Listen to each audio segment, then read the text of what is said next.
Okay. I didn't check my mic. I hope this hope this mic is working. I was playing with it earlier. Yikes. Anyway, the stream isn't over, but it's winding down, and I thought if I started early, if anybody ever comes to my streams, they seem to come a little later, and so I just um, wanted to talk more about uh, this thing that was being discussed. There's a very big stream coming up today, or it just finished, or is finishing, and so I just wanted to talk about it. I was surprised that there was as many people that were interested as there was, because that whole BROSR thing seems to have a bad reputation. It doesn't seem to be as deserved. Uh, you know, are there toxic people involved? Maybe so.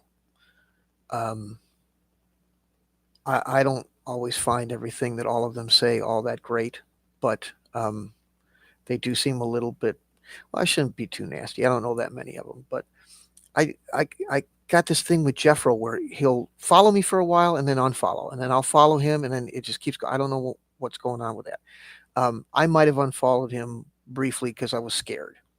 But, I have. I hate to put it that way, but um, the thing is that uh, there was a lot of people trying to go after him, and you were being guilted by association. And I don't have much.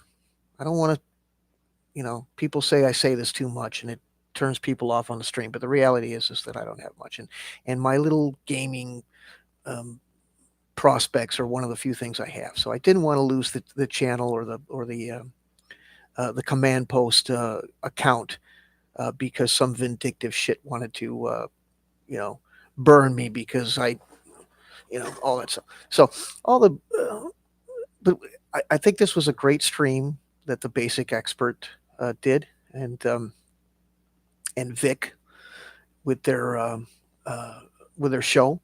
I've been watching their show now for a few weeks, and this was great. It was highly anticipated, and I think it maybe cleared the air a little bit, and people kind of calmed down and saw the reality of the movement versus the reputation. Now, I don't want to put myself necessarily. I guess I would be adjacent, as these, modernists say, but uh, I come from a war game background. I started with wargaming, then moved to RPG. So this stuff is second nature to me. This is how we played war games all the time. I still play them that way. I use one for one time, um, and you know uh, what I called it is Kriegspiel. That was the term that we always used. Kriegspiel is a German word meaning war game, and it was created by a guy named von Reiswitz, and uh, in Prussia back in the early 1800s.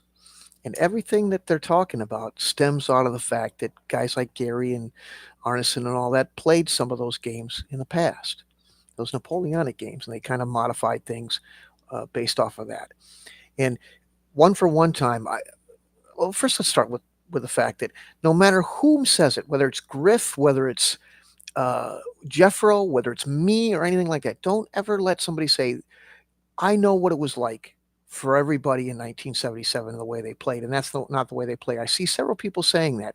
Now, folks, I don't want to sound like a Captain Obvious, but it's a big country and it's a big world, and you where your sphere may have played one way, but that doesn't mean that was necessarily the commonality for everybody. Everybody's got a slightly different experience. I played. I live in Wisconsin. I've been to Lake Geneva back in the day. My uncle worked with TSR. I've met a lot of these guys. I gamed with a lot of these guys at Gen Con in Milwaukee. Um, I know how they played. I tried to play with them from time to time. Um, Performative. I read Tolkien and Robert E. Howard, Brian Shocks, and such while out in our straws. Oh, cool. Well, that'd be fun to watch. I'm always looking for something to watch because I don't want to pay for for TV, and I want to have something that's a little bit more intellectual. Yeah, right, great, great. Yeah, and that's it. Here's the other thing. Double D and a couple other people were in there going, "Well, it's a turnoff that you're pushing people." And I don't know. Some people seem to be a little bit like zealots about it. I'm not. I'm just saying. Here's the dish. Give it a try. You might like it. Um, it's always how we played war games. I've done a couple of streams about this already. One of the one for one time is another thing that's, yeah, what Jeffro was talking about. And sometimes it's just the way you explain things. It almost sounds differently. I'm not always the most articulate person, but we we did one for one time in that um, it wasn't real time. It didn't mean that every second expended during your life was a second in the game. But what we did is there was no shutting the game off per se. We had we had our session, and then the rest of the time we were in communication with one another. And this is before cell phones and email and stuff like that. So we were kids. Usually it was going over to some guy's house and writing things down at a table or whatever that was. And, different ways of doing it or getting on a phone. Um, but we stay in communication, and people would make their moves, as we used to call it. Where I'm making my move, but it was giving orders and getting intelligence reports if it was a war game type of thing, and all that was coordinated by the umpires during uh, the sit down session, the face to face session, and that was real time. But uh, we had things uh, divided into sections, like we call them sequence of play, and there would be early morning turn, an afternoon turn, an evening turn, a night turn, something like that. Depended on the situation as to exactly how they were divided, but time would be divided up into phases, and those phases would equal a certain amount of hours or minutes, depending on the scale of the game being played.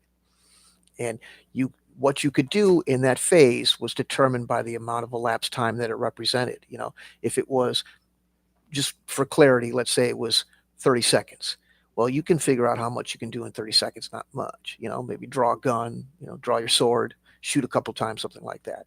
It, that's a little small, but I just wanted to keep it brief and simple so you got the understanding of the concept. But um, that was one for one time. I also noticed that Jeffro talked about people writing their own maps and listening to the description. Now, everybody I knew, and I didn't know everybody or anything like that, but in the 70s and 80s, there was always a player that was the map maker. The DM would explain what you're seeing in a narrative form, and he had his map, but he wasn't handing it to you or making distributing or anything like that.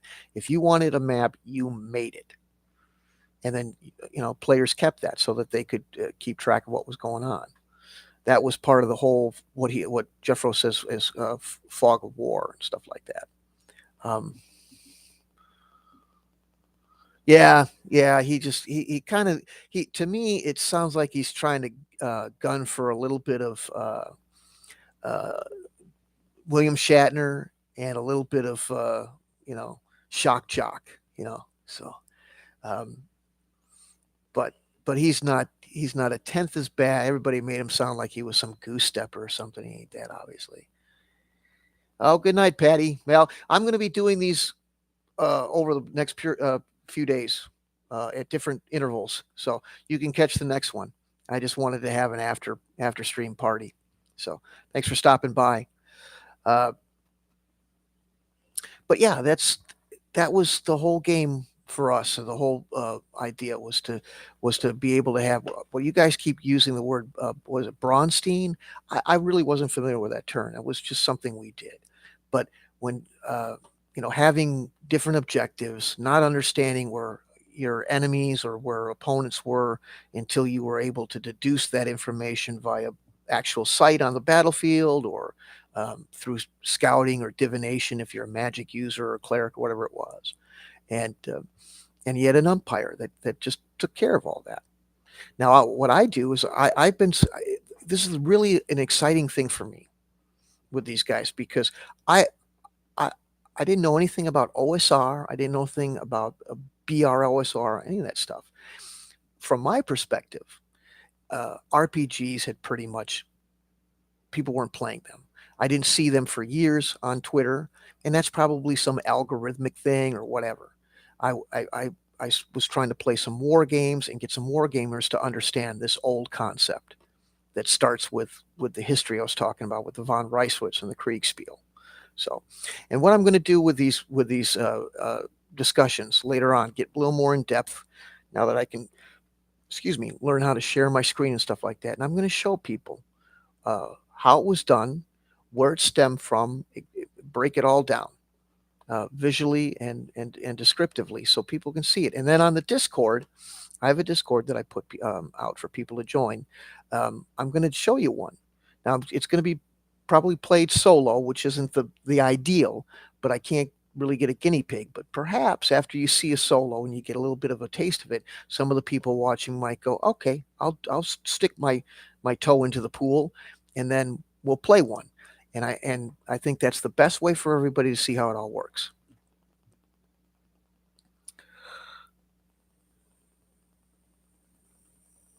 Yeah, I see. I don't. It doesn't bother me. I some of my first comedic fans were, or heroes were people like Richard Pryor and George Carlin and Sam Kinison and even Dice Clay. I mean, he wasn't really a hero. I just sometimes I couldn't help but laugh at some of his stuff, even though it was pretty raw. And but that was just the way it was. It what everybody could put it in context of being when you walked into a comedy club, you were gonna, you know, if you went to see Eddie Murphy, you're gonna see some shit, you know, and you you laughed at it, and then you dropped it there, and you went back into society, you know, and now some people just it's different. So it doesn't bother me, you know. I went to military school. I grew up basically living with all males in barracks and dorms and stuff like that, and we talk like that. But, I wouldn't go out into public at a restaurant and talk like that. But anyway, but yeah, he kind of wants to get a little bit of a rise out of people. It's like a shock jock idea. But and that's one of the reasons that I kind of piggybacked off of him because I have a slightly different way of talking. I try not to upset people. I try to keep it level and I try to keep it instructive. And um, I want people to. I mean, I'm not trying to convert you. I'm just looking for players. And I really like to play the way he's talking about. So to show people how it's done and to make people feel comfortable and interested in it is to my advantage. I want to generate a group of players for my own personal hobby, and I'd also like to be an umpire of these games as a product. I have some ideas and some software that these other guys aren't using that would, I think, make it something that would be desirable as a service to provide to other players. Yeah, I don't. I have I never said a naughty word. I'm in my 50s and I'm an old military. So yeah, occasionally, but I try to bite my tongue. I try not to make anybody mad. I try not to be too offensive. Just to keep it good. What time? Um, Anytime I can get enough people to say yes and it works for them. I'm pretty open. I don't have a job, and I'm not likely to get one soon. I'm kind of running on a fixed income. I'm a little bit disabled, and stuff like that. So I'm fairly flexible. So what I'd like to do is find um, like 5 people that are interested, and then maybe either run a demo, or if they're feeling real brave and they go, you know what, I'll just give it a try and jump right in. Great, then you can be a player instead of just watching me play and talk about it.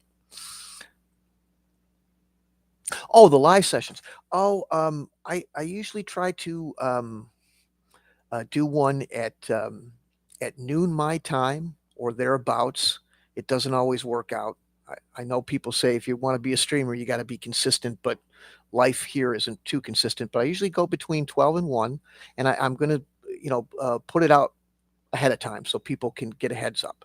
And then I usually do one at around prime time, my time, 7 p.m.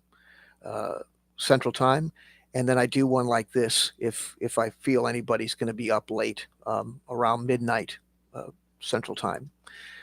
Any I'll be doing them every day except Friday. I've got a Star Wars campaign game that I'm running on Discord on Fridays at 7 p.m. So, and we're looking for players. So if you're a Star Wars fan, the old West End game, second edition, and that's the kind of game. Honestly, if you want to see how these games are played out, that's the kind of game I would like to turn that campaign into. And I originally wrote it as that kind of campaign. The problem was I couldn't get enough people. I could only get 5 where I needed about 20. So if you're into that, bring it in, and you can see it run in Star Wars. If not, I've got another example that I'm going to be showing people. It's a Dark Sun uh, themed game where there'll be 5 players. They'll each be a sorcerer king from one of the city states in Athos, and they'll be fighting each other for supreme rulership of that uh, territory. I've got an Athos map, and I've got a bunch of it's divided into hexes, and you can see how the whole situation plays. Now, this will be double blind, so you won't know where anybody is until you scout them out or anything like that. You won't know anybody's plan because they'll all be fighting against you. Can you make allies with one another? Sure. If you can get a diplomat or a scout or somebody to their camp without getting killed, and you want to parlay and gang up on somebody, you can do that.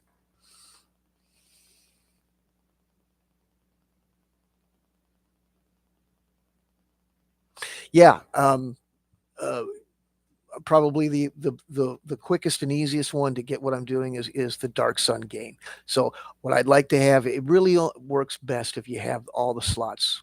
So it's for 5 people, but I could go with 3. I think going any lower than that kind of kills it for having any fun. But I'd like to get between 3 and 5, and if I can get 3 and 5 people to commit, then I can play it anytime you want. And so if you're ahead of me and you want to start at uh, 8 p.m. or whatever it is, whatever day you got, that would be fine. Saturday afternoons, Sunday afternoons. Like I say, I'm wide open. I like to get people involved and say, hey, I'm interested in playing, and then ask everybody, what's a good time for you? And hopefully everybody can make enough accommodations that they can all fit into the same time slot so that we can play. And I can bend to that as long as it's not Friday at 7 p.m. That's the only one I can't time slot I can't do because of the Star Wars. Okay, so yeah, and I was playing on Sunday, but that game is postponed till August. Too many people dropped out. I was playing a basic fantasy with a group of guys, um, so I'm open all week. Just get me 5 people and I'll play, and and you can see the whole idea of what Jeffro was talking about in that game. It's pretty simple. It's going to use chainmail. We're not going to fight out every battle with chainmail because everybody's got a life, but we're going to fight out some of the um, more well balanced and important battles out of the game on chainmail. So um, you are not required to have, but it is a good idea if you have Tabletop Simulator to play that particular one out. If you don't have it, I'll stream it, and you can watch through the stream. And I have a system for you talking to me and telling me where you want your troops, even if you don't have Tabletop Simulator. But it would work better if you do. That's how I play it. I don't have room. I don't have the miniatures anymore. I don't have the room or the camera work to do it with real stuff. So Tabletop Simulator is the way that I do it. All righty. Have a good sight. Have a good night. Thanks for talking, and we'll see you on the server soon. We can talk about it further then. Um, but yeah, a couple of I was going to talk about some of the games I've played so you could hear about that and see how it was done. Um, one of the ones that I did back in the day was it's a war game, and I hope that um, even if you're RPG people, you might get some sense of what I'm talking about based on this war game. Um, what I did is I had um, three people, and it was a war game called Combined Arms, and it was about a potential third world war in Europe, circa uh, mid '80s. I think this game came out in '86 or something like that, and it had a campaign in the back. So what I did is I had two players for the Soviets because they had bigger numbers, and I had one guy playing NATO. And there was some when everything was deployed. It was about invading the northern half of Germany and Denmark by the Soviet Union during this war. There was a little hex map for the area with cities notated and terrain. And the objective of the Soviets was to take certain cities by a certain period of time, and the objective of NATO was to prevent that from happening in order to win. And everything was tracked on this hex map that was provided in the back of the rule book. And I took care of that. I had everything deployed the way that they wanted it deployed just prior to the initiation of the war. And then they wrote their orders for where they wanted their troops to go. And when they made contact, we had a miniatures battle on a 12 by 8 table for micro armor. Micro armor was 1/285th, tiny little matchbox looking tanks, and they would fight out the battle. And then all the casualties and everything were recorded. But you didn't know anything about the unit other than what the name of the unit was until you scouted it out. And all the airplanes and electronic warfare, all that was handled by me. It was done completely fog of war, and it worked great. And it used the one for one time system. So what everybody would do is, like I say, they would write their orders. They would say who they want to move where, and if they want they want to attack units that they believe that they'll come in contact with for that week, and then any airplane sorties that they wanted, any electronic warfare attacks that they were doing, all that stuff was handled over the period of the week through communication, through telephone communication or us meeting up somewhere and talking about it. And then we'd show up on a Friday and we'd go and play the ground battles using the miniatures game. It worked great. And everybody's gone. So, but if you, I really, I don't know how else to explain one for one other than that. How did you communicate things or coordinate things? Well, um, that was done by the umpire. And one of the ways that we did it is just by using, like I said, little chunks of time, and then either getting reference material to tell us what could be done in that period of time, or just guessing as to what could be done in that period of time. Can you build a bridge over a river? How long did that normally take for a military unit to do? How long did it how far could you march in that period of time? Well, that was your movement rate. And everybody could Jeffro used the term verisimilitude, and we used to talk about simultaneity, if that's even a real word, but trying to get everything to move at the same time. And the best way to do that is to have an umpire to educate it all. So that's kind of the essence of the BROSR as far as one for one time and having this giant thing. Um, Maybe in some of the further lives I do, I should probably put it in a greater RPG context because there's RPG players more than war gamers. But but I think he did a pretty good job of explaining it, and I just thought I'd talk about it further and give some ideas, and frankly try to get some people interested in playing. So if you're out there who's ever still listening, if you've got some Uh, oh, you might not be there. But if you got questions, go ahead and type them out. Things that you don't understand, or things that weren't really all that clear. I really do work better on a Q and A thing. And this was just off the top. I just clicked this open, just to see if I'd get any interest and keep the party going after uh, the other stream died out. Um,